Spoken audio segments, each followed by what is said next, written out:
నూలులో శతాబ్దాల గౌరవం, పట్టు పరంపరకు ప్రతీక, సంప్రదాయానికి శాశ్వత చిరునామా సఖీ.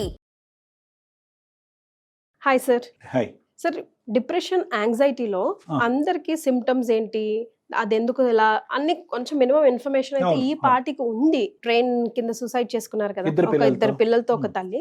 ఆ కేసులో చేతిలో బాటిల్ పెట్టుకుని, అంటే బాటిల్ పెట్టుకుందంటే దాహం వేస్తుందేమో అన్న మైండ్ సెట్ తో ఉన్నట్టే కదా. సో ఇంకా వేరే ఏమైనా కొత్త ఇన్నోవేషన్స్ ఏమైనా వచ్చాయా సార్? ఎలా తెలుసుకోవాలి? అంటే చాలా మంచి కోఇన్సిడెన్స్ అని అనుకోవచ్చమ్మా. దురదృష్టకరమైన సంఘటన కానీ ప్రజలకు ఒక ఎక్స్ప్లెనేషన్ ఇవ్వడానికి ఒక మంచి కోఇన్సిడెన్స్ కింద మనకి ఇది ఈ రోజు ఉపయోగపడుతుంది.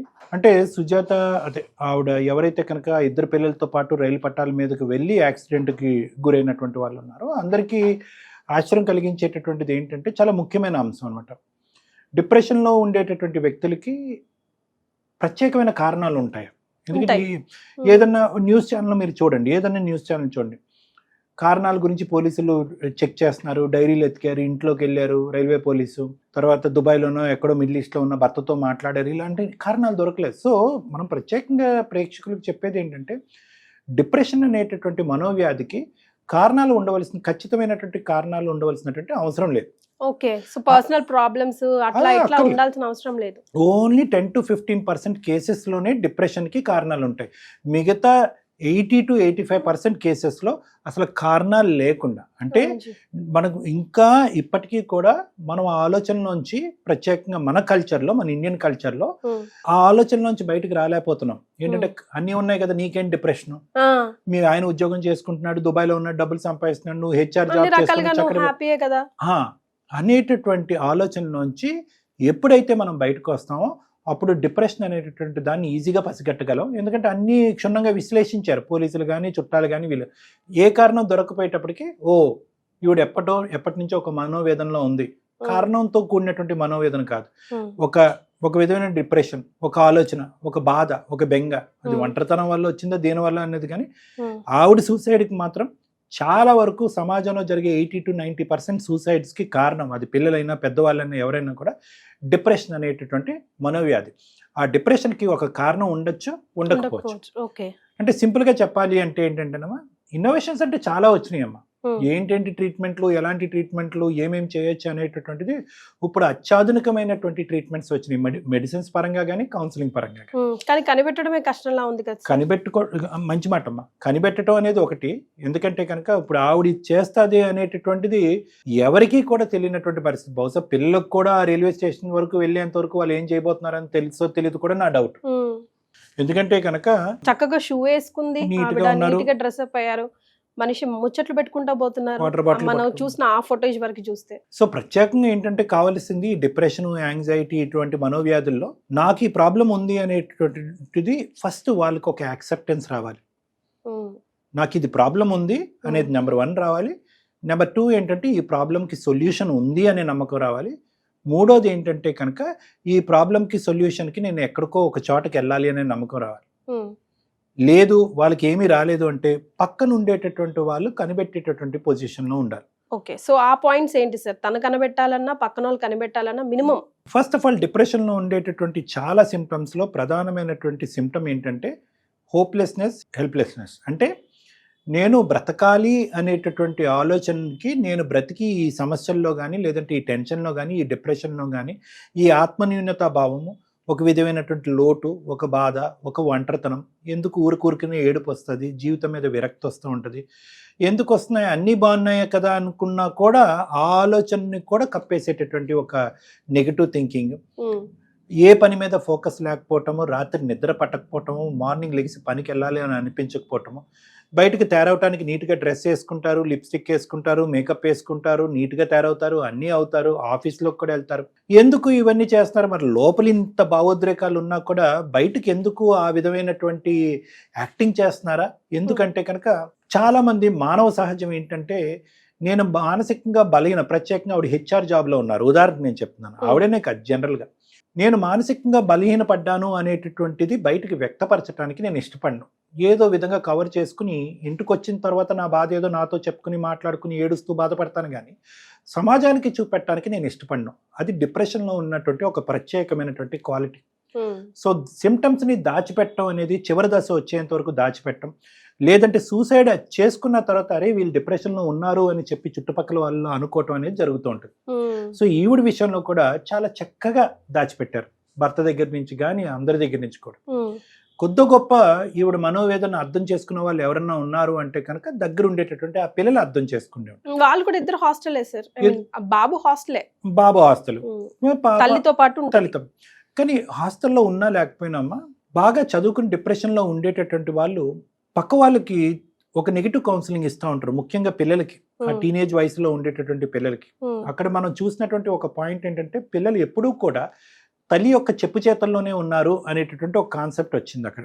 అంటే ఎంత చెప్పు చేతల్లో ఉంటారు అంటే అరే ఈ జీవితం ఇంతేరా, మనకి ఎవరి దగ్గర నుంచి ఏ లాభం ఉండదు, ఎప్పుడు చూసినా ఇదే జీవితం అంతా కష్టాలే, మనం ఇలా బ్రతికి ఏం లాభము, ఏం సాధిస్తాము, ఎవరి గురించి బతుకుతున్నాం అని చెప్పి ఎప్పుడైతే ఈ నెగిటివ్ సంభాషణ ఒక తెలివైనటువంటి ఉద్యోగం చేసుకునేటటువంటి వ్యక్తికి పిల్లల మీద బాగా పట్టు ఇన్ఫ్లుయెన్స్ ఉండేటటువంటి ఒక తల్లి పాత్రలో ఉండే వ్యక్తికి వస్తే కనుక ఆటోమేటిక్గా పిల్లలు అది అబ్జర్వ్ చేసేసుకుంటారు.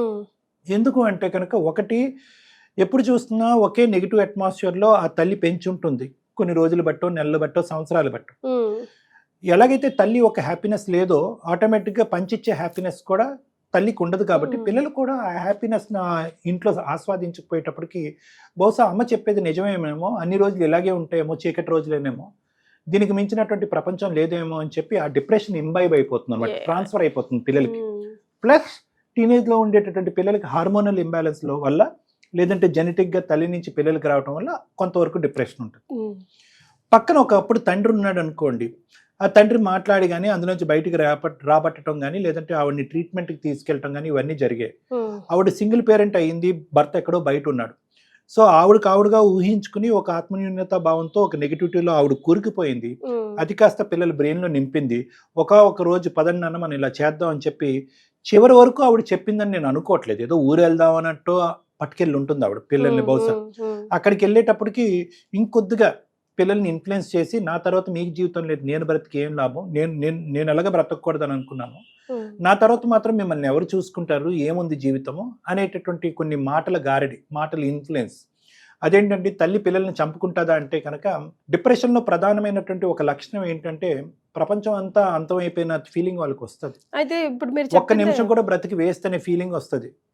అది పిల్లలకి ఎందుకు నేను అది ఆ భయంకరమైన ప్రపంచాన్ని పిల్లలకి ఎందుకు పంచివ్వాలి, ఈ నెగిటివ్ వరల్డ్ని ఎందుకు ఇవ్వాలి, నాతో పాటు వాళ్ళని తీసుకెళ్ళిపోతే చంపిన దాన్ని నేనైనా కూడా సంతోషాన్ని ఇచ్చినటువంటి దాన్ని అవుతాను అనేటటువంటి ఫీలింగ్ వాళ్ళకి ఇవ్వటం వల్ల వాళ్ళ వెళ్ళిపోయారు. అదే దట్స్ వాట్. ఇప్పుడు ఇదే కష్టం, నేనే కష్టం, ఇంకా ఈ కష్టం మీకెందుకు అనడమే పెద్ద హార్డ్ వర్డ్ అవుతుంది వాళ్ళకి. నాతో పాటు మీరు పదనంటే ఆబ్వియస్ గా పిల్లలు ఫాలో మదర్ ఎనీవేస్ ఇన్ఫ్లుయెన్స్ అంతగా ఉంది. మదర్ యొక్క పవర్ ఉంటుందమ్మా, ప్లస్ చదువుకున్న మదర్ పవర్ ఉంటుంది, ప్లస్ ఒక ఉన్నతమైనటువంటి ఉద్యోగం చేస్తున్నటువంటి ఒక మాట తల్లి ఒక వ్యక్తి యొక్క మాట మీద గౌరవం ఉంటుంది పిల్లలకి, ప్లస్ పిల్లల్లో ఒక టీనేజ్ హార్మోన్స్ ఉంటుంది, ప్లస్ ఒక తప్పు చేయనటువంటి ఒక తల్లి ఈ మాట అంటుంది అంటే కనుక ఆ మాట మనం జబదాటకూడదు అనేటటువంటి ఆలోచన పిల్లలకు ఉంటుంది.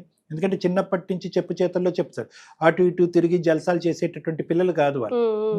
అమ్మ అమ్మ అమ్మ అమ్మ, సో అమ్మ తినమంటే తింటారు, పడుకోమంటే పడుకుంటారు, చచ్చిపోదామంటే చచ్చిపోతారు. సో ఆ విధంగా జరిగినటువంటి సంఘటన.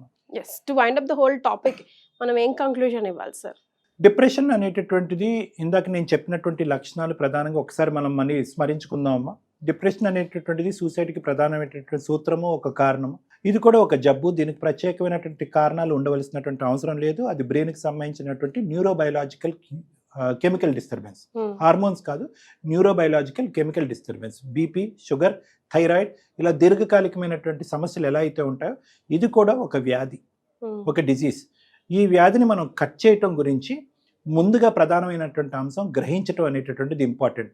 నిద్ర పట్టట్లేదా, ఆలోచనలు విపరీతంగా వస్తున్నాయా, తినబుద్ధి అవ్వట్లేదా, లోపల కుంగిపోతున్నారా, మెమరీ ప్రాబ్లమ్స్ వస్తున్నాయా, ఎవరు మిమ్మల్ని స్వీకరించట్లేదా, ఎవరిలోనూ మీరు కలవలేకపోతున్నారా, సంతోషం అనేటటువంటిది నలుగురికి పంచి ఇచ్చేటటువంటి ప్రయత్నం చేసినా ఇవ్వలేకపోతున్నారా, మీరు సంతోషంగా ఉండలేకపోతున్నారా, ఎప్పుడు చూసినా బాధ వస్తుందా, గుండెల్లో భారంగా ఉందా, కడుపులో ఏదో ఇబ్బందిగా ఉందా, ఈ రోజులు ఏంటి ప్రతిరోజు భారంగా ముందుకెళ్తున్నారా, ఎందుకు ఈ జీవితం చచ్చిపోవాలని అనుకుంటున్నారా, ఎవరు హెల్ప్ చేసేవారు లేరు, భవిష్యత్తు లేదు అనేటటువంటి ఆలోచనలో ఉన్నారా, ఇటువంటి లక్షణాలు ఆ వ్యక్తికి అనిపించినా చుట్టుపక్కల ఉన్న వాళ్ళకి ఒక 10% అనిపించినా కూడా సైకలాజికల్ అడ్వాన్సెస్లో చాలా చక్కటి ట్రీట్మెంట్ నా క్లినిక్ వరకు వచ్చినటువంటి చాలామంది పేషెంట్స్కి చాలామంది వచ్చి అంటూ ఉంటారు, రేపో మాపో చచ్చిపోదాం అనుకున్న డాక్టర్ గారు మీ దగ్గరికి వచ్చాక బ్రతకాలనే ఆలోచన వచ్చింది.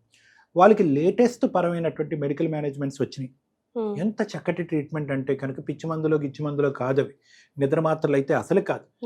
బ్రెయిన్లో ఉండే ఆ కెమికల్ డిస్టర్బెన్స్ కరెక్ట్ చేసి ఆలోచనని పాజిటివ్గా చేసి దాంతోపాటు ఎందుకు బ్రతకాలి, ఎలా బ్రతకాలి, వచ్చేటటువంటి ఆలోచనలను ఎలా తగ్గించుకోవాలనే దాని కౌన్సిలింగ్ కూడా అత్యద్భుతమైనటువంటి మలుపులు తిరిగి అత్యాధునికమైనటువంటి థెరపీస్ కూడా ఇప్పుడు అవైలబిలిటీలో మనం ఉన్నాయమ్మా. ఎస్ సార్, చాలా మంది పెద్ద పెద్ద సెలబ్రిటీసే యాక్సెప్ట్ చేసి వాళ్ళు ట్రీట్మెంట్ తీసుకుంటున్నారు. సో మీ అందరూ కూడా, మీలో ఎవరైనా, మీకైనా చుట్టుపక్కల వాళ్ళైనా కొంచెం డౌట్ వచ్చినా కూడా కొంచెం మోటివేట్ చేసి వాళ్ళని ముందడుగు వేసి డాక్టర్ కళ్యాణ్ చక్రవర్తి గారికి అప్పచెప్తే కనుక మంచి ట్రీట్మెంట్స్ అవైలబుల్లో ఉన్నాయని సార్ స్వయంగా చెప్తున్నారు. లైఫ్ చాలా ఇంపార్టెంట్ అండి, అది గుర్తుపెట్టుకోండి కదా sir. Correct. Right, thank you for joining us.